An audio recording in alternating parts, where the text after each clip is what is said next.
I'm an avid researcher. I've got the dedication to keep at it until I find the thing I want.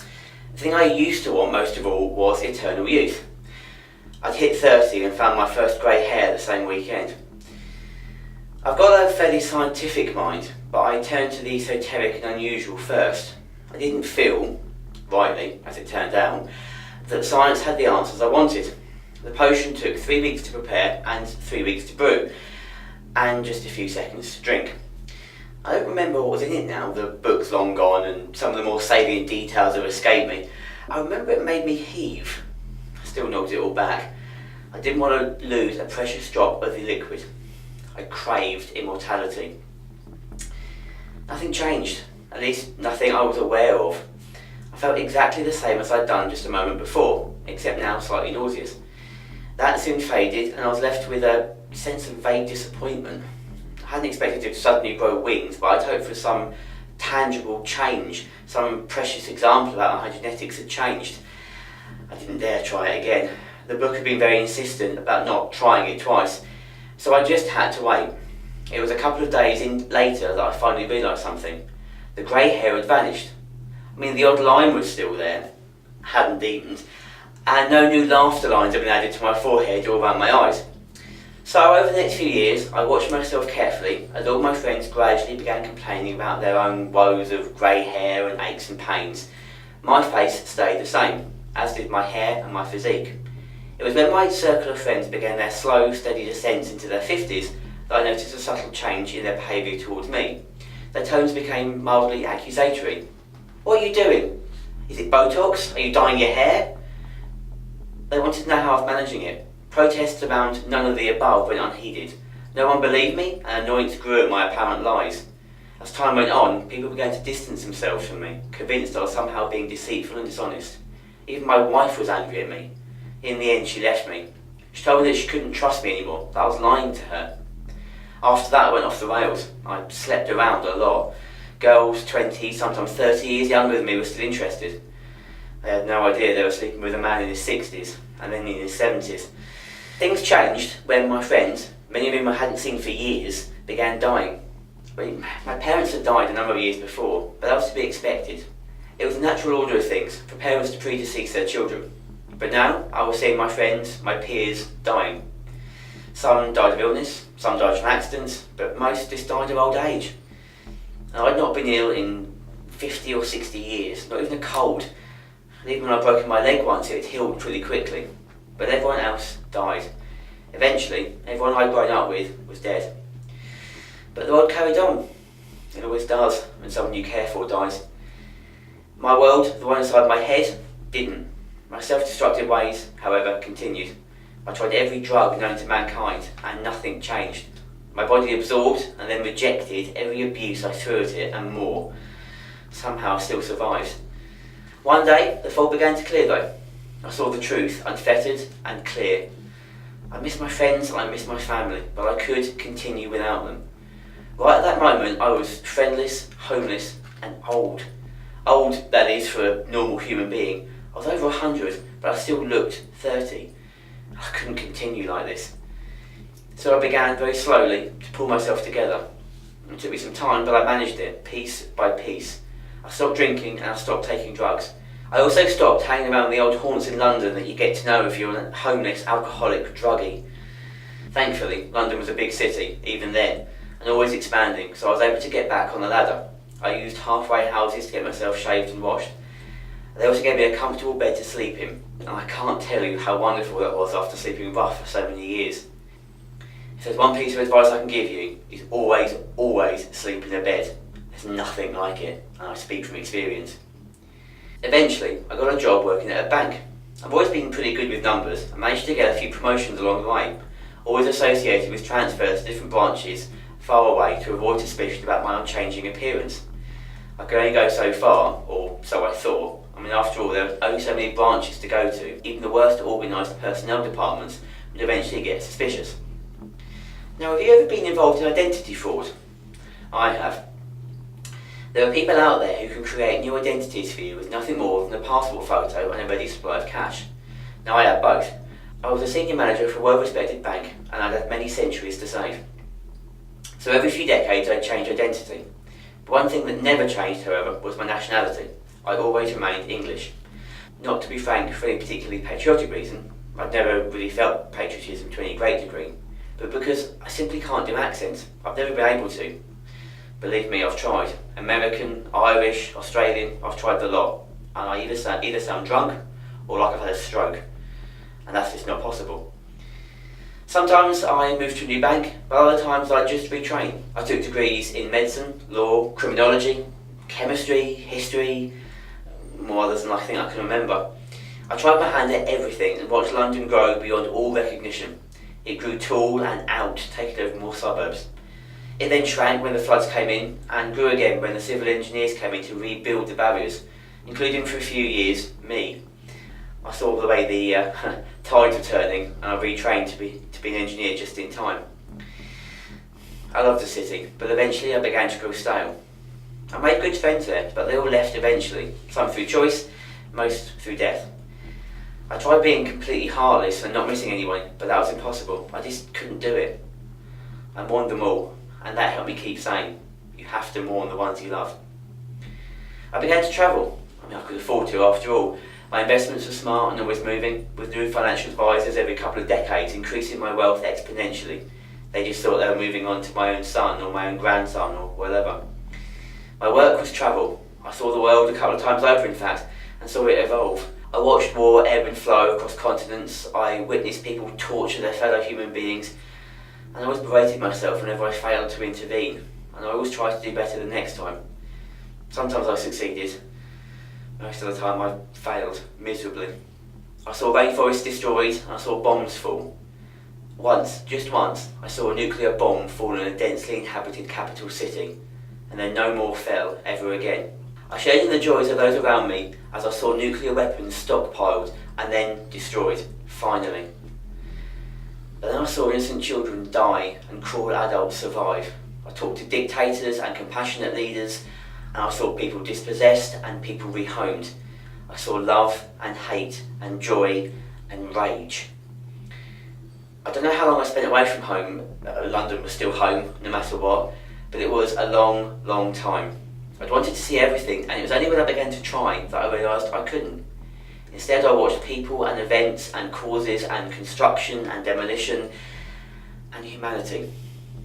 And then, after a millennia of wandering, I knew I needed to stop, so I returned to London. My word, it had changed, but the buzz hadn't. People still love living there. Space travel. I bet you're wondering about that, aren't you? Well, yes, space travel began working on an industrial scale when I was travelling, with improvements made in every generation. The deep space sleeper missions were eventually overtaken by newer, quicker spaceships, which had the rudiments of artificial gravity and life support, which allowed astronauts to shed the clunky spacesuits of olden days. The search for ET went on, but it eventually was found tens of centuries after our proper forays into the cold vestiges beyond the end of our solar system. War broke out again. I watched more battles rage. The Galactic War eventually ceased.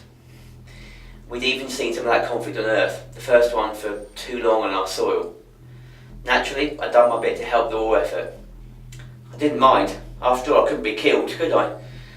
I'd learned how to pilot starfighters, how to repair space shuttles, and how to survive the sudden evacuation of air from a 200-seater personnel carrier. But I always came home, every single time, to Earth and to London. Eventually the war was over, and humanity won. We continued to spread out throughout the stars, and I saw the drive that humanity had broadening our horizons, but I always returned home. Humanity as a species always evolves. Slowly, perhaps, but it evolves. Survival of the fittest and all that. It develops coping strategies with any situation. During the time I'd been alive, I'd seen subtle and not so subtle changes in our genome. The appendix, that annoying part of our vestigial ape ancestry, was finally engineered out of existence, along with the coccyx, arthritis, and every other ailment you can possibly imagine.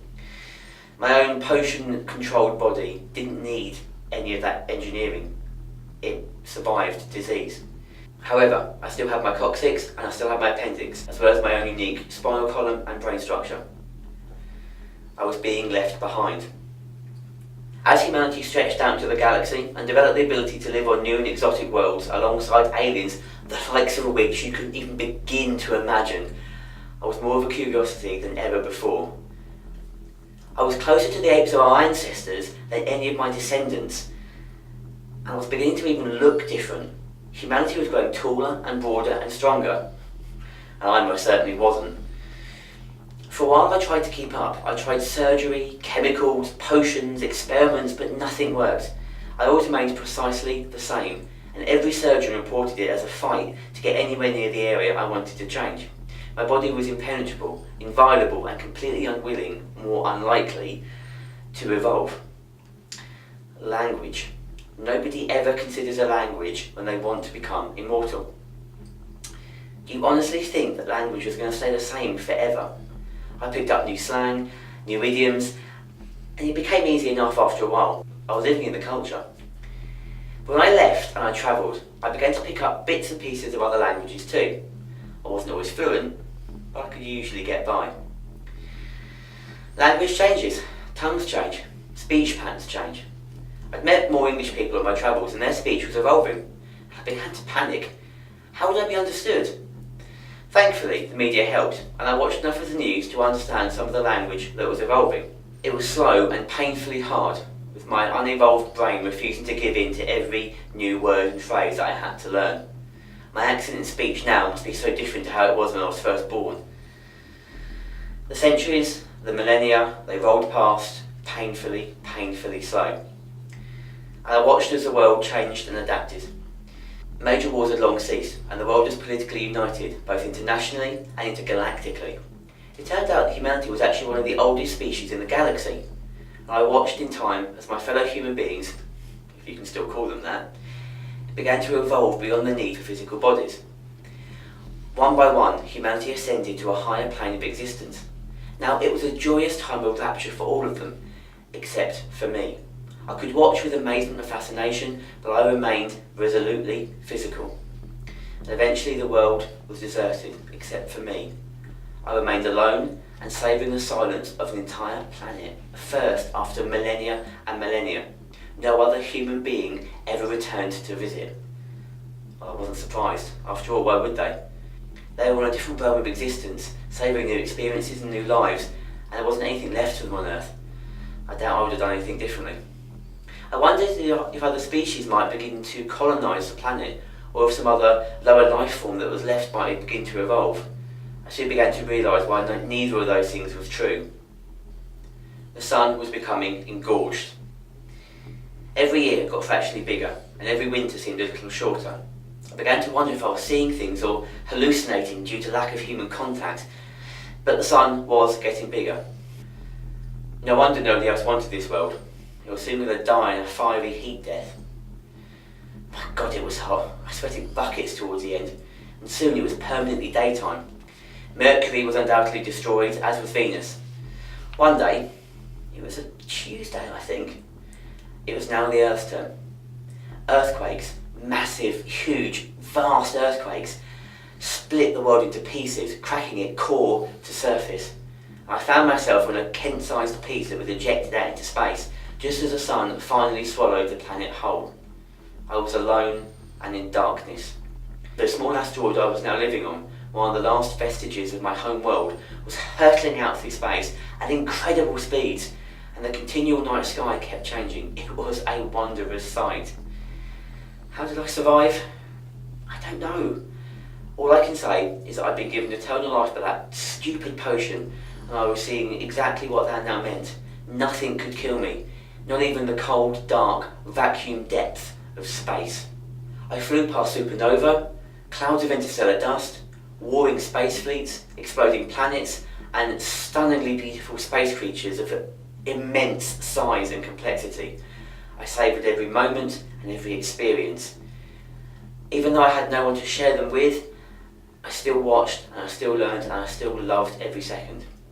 And over the intervening millennia, I began to see more supernova. I'd even see some explode before my very eyes. I could feel the space dust coursing past and through me like it was nothing, like I was nothing. I knew what was happening. I'd had plenty of time to consider and study it after all. The heat death wasn't just confined to my own tiny corner of the galaxy. The entire universe was getting old. It was dying. More suns exploded and tore their planets and solar systems apart, and I was able to watch from my rock so many attempts to stop it. Giant fleets of science vessels tried various experiments and methods of scientific endeavour to slow the pace of death and the pace of contraction, but nothing worked. The universe continued warping. There was strange pressure in the universe that gradually increased. I could feel it in my ears and pressing against my head, but still I survived. The gaps between stars and planets grew larger and larger until, after an unknown, untold amount of time, there was nothing left. Even my asteroid crumbled away to nothing, and I was left floating in a silent, empty void. There was no nothing, no colour, no air, no anything.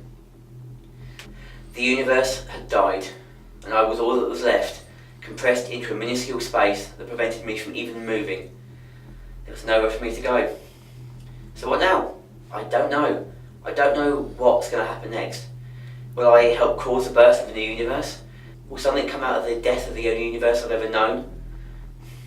The only question I'm interested in, the only one I actually care about, is whether or not my species in their astral form have managed to survive the universe's death.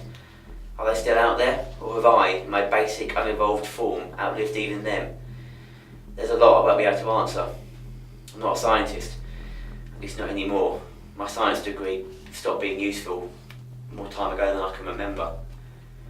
All I could do now was wait. I've become exceedingly good at that. It was then that I felt a tap on my shoulder.